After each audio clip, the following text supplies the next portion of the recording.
KF-21이 전 세계적으로 우수한 전투기로 인정받으며 이젠 미국으로부터 항공기술 제휴를 요청받는 경지에까지 도달하게 되었습니다. 반면 한국을 뒤통수 친 인니에서는 KF-21을 대신할 수 있다 자신했던 대안들이 모두 망가지며 쩔쩔매고 있는 상황이라고 하는데요. 드높아지고 있는 대한민국 항공기술력의 위상과 추락하고 있는 인도네시아의 공군력에 대해 자세히 알아보도록 하겠습니다. 얼마 전 한 유럽 군사 매체에서 과연 최고의 5세대 전투기는 무엇인지 설문조사를 실시했었습니다. 후보는 미국의 F-35 라이트닝, 중국의 J-31, 튀르키예의 칸, 그리고 대한민국의 KF-21 보라매였죠.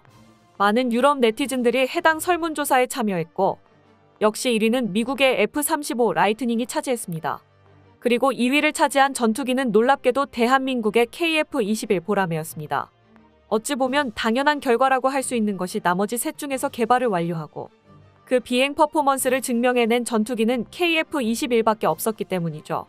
또한 아직 5세대로 발전해 나가고 있는 단계인 KF-21이 이미 5세대 전투기 젠20을 굴리고 있는 중국의 J-31보다 높은 지지를 받은 이유는 물론 중국에 대한 반발 심리도 있겠지만 동시에 대한민국이 높은 수준의 항공 기술력을 가지고 있음을 증명해내고 있기 때문입니다.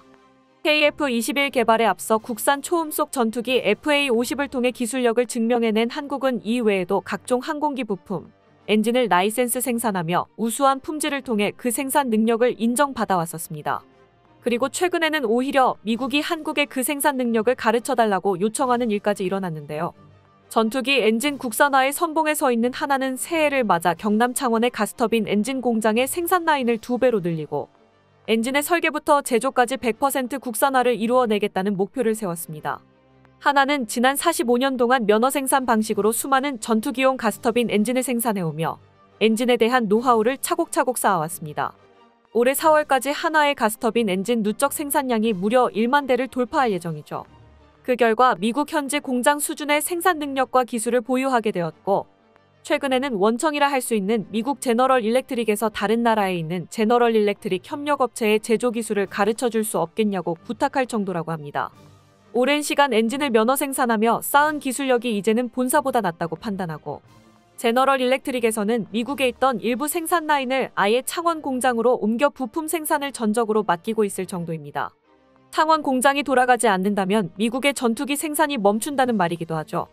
이렇게 검증된 항공 기술력을 갖추고 있는 대한민국이기에 아직 시제기밖에 나오지 않은 KF-21 역시 높은 수준의 전투기로 완성될 것이라는 것을 믿어 의심치 않고 있습니다.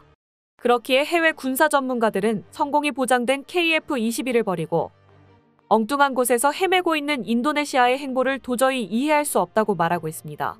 결국 2023년이 끝날 때까지도 분담금을 내겠다는 말을 꺼내지 않은 인도네시아에 한국 역시 인도네시아를 손절할 준비를 해나가고 있습니다. 그럼에도 인도네시아는 자신들에겐 KF-21을 대신할 여러 전투기들이 있다고 자신하며 뻔뻔한 태도를 유지하고 있죠.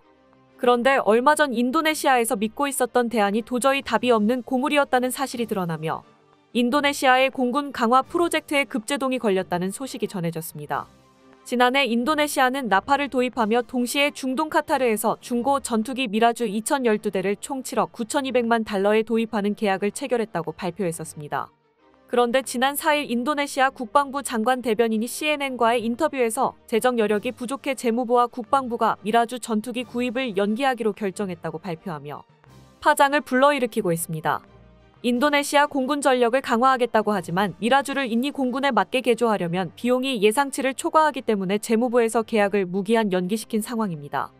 애초에 프랑스에서도 유지비가 비싸 퇴역을 결정한 전투기를 그것도 중고로 도입하려 했다는 게 말이 안 됐었다는 비판을 받고 있었습니다. 인도네시아 국군 최고 사령관이었던 안디카 페르시카 장군은 자신이 프랑스 항공 엔지니어들에게서 직접 들은 이야기를 언론에 전했는데요. 파리에 있을 당시 미라주 2000의 제작자였던 프랑스인들로부터 다음과 같은 이야기를 전해들었습니다. 프랑스 기술자는 프랑스 제조업체에서 더 이상 미라주 2000을 생산하지 않고 있으며 때문에 예비 부품을 구하기 어려울 것이라고 말했습니다. 또한 중고 미라주 전투기의 비행시간이 많이 남아있다고 하지만 대대적인 정밀 검사와 정비가 필요할 것이며 이를 위한 예비 부품은 암시장이나 미라주를 운용하는 국가에서 직접 찾아야 할 것이라고 전했습니다. 제조사인 프랑스에서 부품 공급을 받지 못한다면 결국 미라주를 싸게 사더라도 유지비는 끝을 모르고 치솟을 수밖에 없어 말 그대로 배보다 배꼽이 커질 수 있다는 것입니다. 결국 중고 전투기를 통해 저렴하고 신속하게 인도네시아 공군을 강화할 수 있다는 것은 애초에 말이 안 되는 소리였다는 것이죠.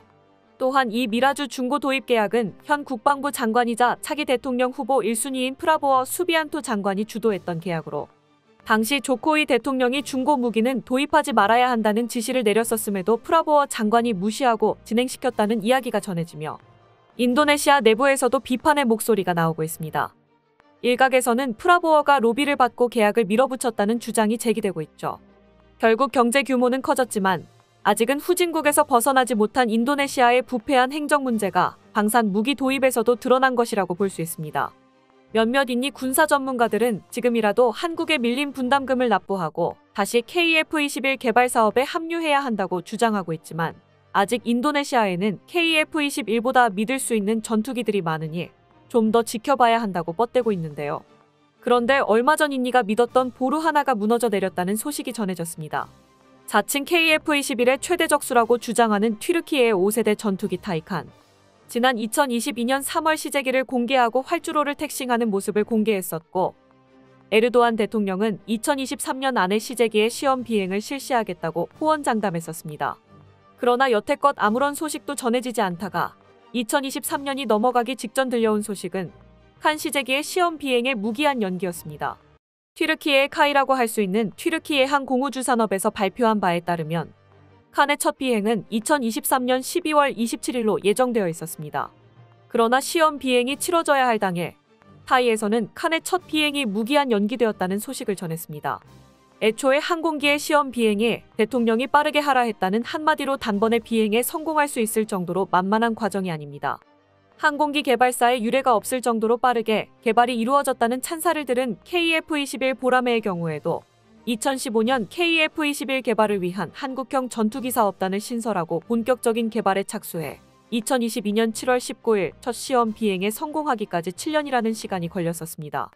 T-50과 FA-50을 통해 초음속 전투기 기술을 쌓고 서방 항공기 제작사들과 제휴하며 개발 기한을 단축한 한국에서도 상당한 시간이 걸린 일이었는데 내세울 건 무인 항공기밖에 없는 튀르키예의 항공기술력으로 맨 땅에서 단숨에 5세대 전투기를 만들겠다고 하니 잘 될 것이라 믿는 이는 아무도 없었습니다. 그저 독재 권력을 확보하고자 하는 에르도안 대통령의 선전용 장난감이 될 것이라 예측했었고 아니나 다를까 공개된 시제기가 껍데기만 있는 전투기라는 사실을 확인하며 예측은 사실로 드러났었습니다. 그런데 이런 불확실해 보이는 전투기의 구군을 베팅한 나라가 있었으니 바로 인도네시아입니다. 인도네시아는 KF-21 분담금을 체납하고 4.5세대 전투기로 라팔과 F-16을 구매하면서도 정작 5세대 전투기에 대한 대안은 마련되어 있지 않았습니다. 결국 미래 항공전은 5세대 스텔스 전투기를 누가 더 많이 보유하고 있느냐에 달려있다는 것을 알고 있었던 인도네시아가 찾은 KF-21에 대한은 다름 아닌 튀르키예의 칸이었습니다. 칸의 개발로 난항을 겪고 있었던 튀르키예에서 개발 협력국으로 합류하지 않겠냐고 인도네시아에 제안을 건넸었고 이 역시 프라보어 국방장관이 적극적으로 나서 KF-21보다 칸이 더 나은 전투기라며 양국의 협력을 추진했었습니다. 이를 위해 튀르키예제 무인기를 3,900억 원이나 구입하며 양국의 군사 협력이 이루어지고 있다는 걸 보여주기도 했었습니다. 분노한 한국이 KF-21 프로젝트에서 인도네시아를 퇴출하더라도 칸이 있으니 상관없다는 논리였지만 이번 사건으로 칸 역시 믿을 수 없는 대안이라는 사실이 들통나며 프라보어 장관의 정치적 입지를 위협하고 있습니다. 현재 프라보어 장관은 인도네시아의 다음 대통령 후보로 출마해 있는데요. 인도네시아 현지 언론들은 내달 있을 인도네시아 대선을 앞두고 1월 7일에 열리는 세 번째 대선 후보 토론회에서 미라주이천과 칸 전투기 그리고 KF-21 분담금 문제가 주요 논쟁거리가 될 것이라며 이번 토론이 프라보어 장관의 지지율에 큰 영향을 미칠 것으로 분석하고 있습니다. KF-21이 한반도를 넘어 세계로 비상하는 전투기가 되기 위해서는 인도네시아가 아닌 믿을 수 있는 협력국을 확보하는 일이 우선일 것입니다. 현재 인도네시아 외에 폴란드와 아랍에미리트가 공식적으로 KF-21 사업에 합류하고 싶다는 의사를 밝혔으며 동남아와 유럽, 남미 등 차세대 전투기 도입 사업을 추진하는 국가들에서 KF-21을 유력한 도입 후보로 주시하고 있는 상황입니다. KF-21 보라매가 FA-50과 같은 세계적인 전투기로 거듭나며 대한민국이 진정한 항공 강국으로 거듭날 수 있기를 기원해봅니다. 끝까지 시청해주셔서 감사합니다. 도움이 되셨다면 좋아요를, 다른 이야기도 궁금하시면 구독을 눌러주세요.